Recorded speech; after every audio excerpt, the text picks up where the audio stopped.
देखो हम लोग चलते हैं क्वेश्चन नंबर 3 में। क्या कह रहा है, A B C is an isosceles triangle in which altitude B and C F are drawn to equal sides A C and A B.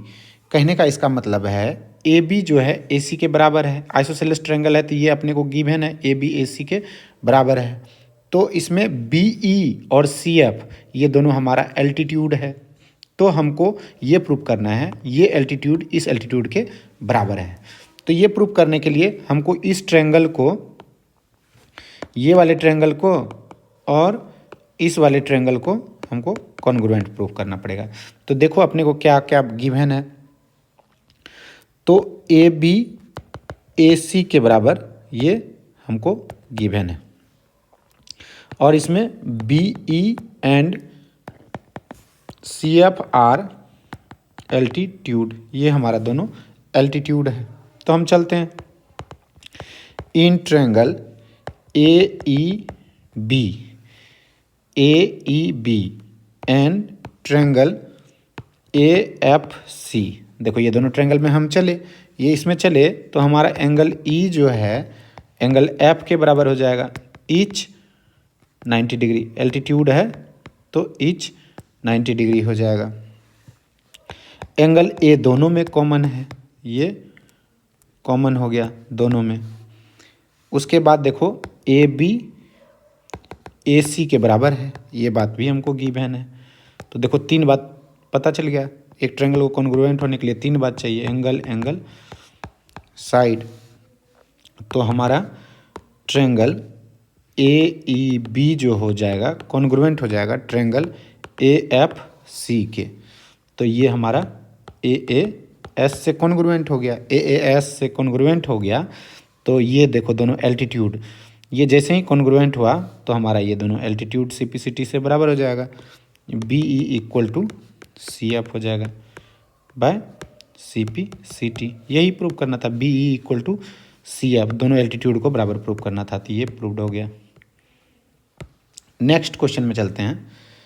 देखो नेक्स्ट क्वेश्चन क्या कर रहा है, A B C is a triangle in which altitude B E and C F to side A C and A B are equal. इस बार क्या बोल दिया है, एल्टीट्यूड ही बराबर है। इसमें क्या बोल दिया, एल्टीट्यूड ही बराबर है ये ए बी सी ट्रायंगल का, और अपने को प्रूव करना है ए बी ए सी के बराबर है, ये बात प्रूव करना है। तो देखो अपने को गिवन क्या है, गिवन दिया हुआ है A B equal to A सी, ये तो अपने को गिवन है। A B equal to A सी ये हमको गिवन है। नहीं, इसमें देखो A B A C equal नहीं है, हमको ये A B and A C, A B equal to A C जो है अपने को प्रूव करना है कि इक्वल है। तो अपने को गिवन क्या क्या है, इस बात पे हम ध्यान देते हैं। तो अपने को गिवन है एल्टीट्यूड इस बार हमको बराबर है। तो एल्टीट्यूड हो गया तुम्हारा B E equal to C F है, ये गिवन है। ये दोनों बात हमको इक्वल है। तो हम देखो किस ट्रायंगल में चलेंगे, सेम काम करना है पिछले क्वेश्चन के जैसा। ये ट्रायंगल और ये ट्रायंगल को कॉन्ग्रुएंट अपने को प्रूव करना है। तो चलना है हमको इन triangle A B E and triangle A C F में। इसमें चलेंगे तो देखो एंगल ई जो हो जाएगा एंगल एफ के बराबर हो जाएगा, ये ईच 90 डिग्री जैसे अभी पीछे वाले में किए। उसके बाद देखो एंगल ए के साथ में कॉमन है, ये कॉमन एंगल निकल गया। उसके बाद देखो हमारा बी ई जो है ये सी एफ के बराबर है, ये अपने को गिवन है। तो एंगल साइड पता चल गया। तो हमारा हो जाएगा ट्रायंगल ए बी ई जो हो जाएगा कॉन्ग्रुएंट हो जाएगा ट्रायंगल ए सी एफ के, ए एस कॉन्ग्रुएंसी से। तो ये पहला बात हमारा प्रूव हो गया। तो दूसरा बात देखो ए बी बराबर ए सी हो जाएगा सी पी सी टी से, यही दोनों बात अपने को प्रूव करना था।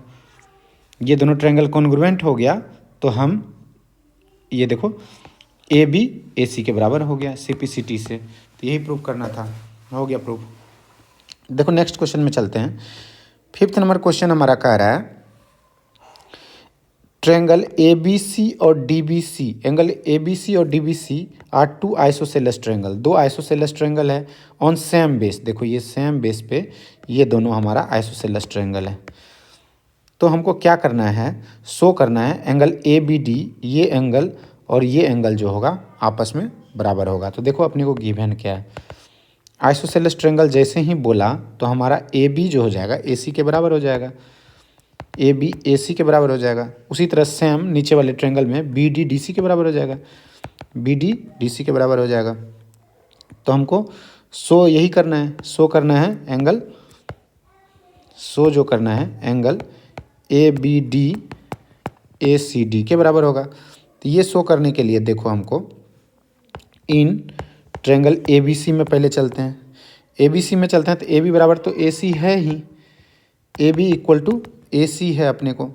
तो देखो इसको आसान करने के लिए एंगल ना लिखना पड़े इसलिए इसका नंबर दे देते हैं, 1 देते हैं, 2 देते हैं, 3, 4 देते हैं।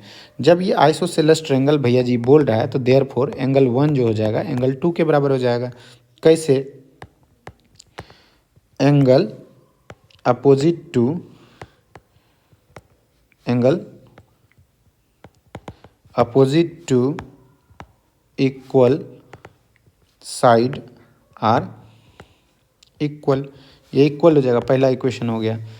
सिमिलरली दूसरे में चलते हैं, इन ट्रायंगल बी डी सी में जब चलते हैं तो B D equal to D C तो हो ही जाएगा, आइसोसेलेस ट्रायंगल है तो एंगल 3 जो हो जाएगा एंगल 4 के बराबर हो जाएगा। तो ये भी बात वही हो जाएगा, angle opposite to equal side are equal हो गया। तो इसमें हम कह सकते हैं एंगल 3 जो है एंगल 4 के बराबर हो गया। तो अब देखो इसको इक्वेशन नंबर 2 मान लो, तो इसको बोलोगे एडिंग इक्वेशन 1 + 2, दोनों को जब ऐड करोगे तो देखो LHS को LHS के साइड में ऐड कर दो, एंगल 1 + एंगल 3 जो हो जाएगा एंगल 2 + एंगल 4 के बराबर हो जाएगा। तो देखो एंगल 1 + 3 कौन है, तो ये है A B D, angle A B D किसके बराबर हो जाएगा, ये हो जाएगा ए सी डी के बराबर है, एंगल ए सी डी के बराबर है, ए सी डी के बराबर है। यही तो अपने को प्रूफ करना था, हो गया ये प्रूव्ड।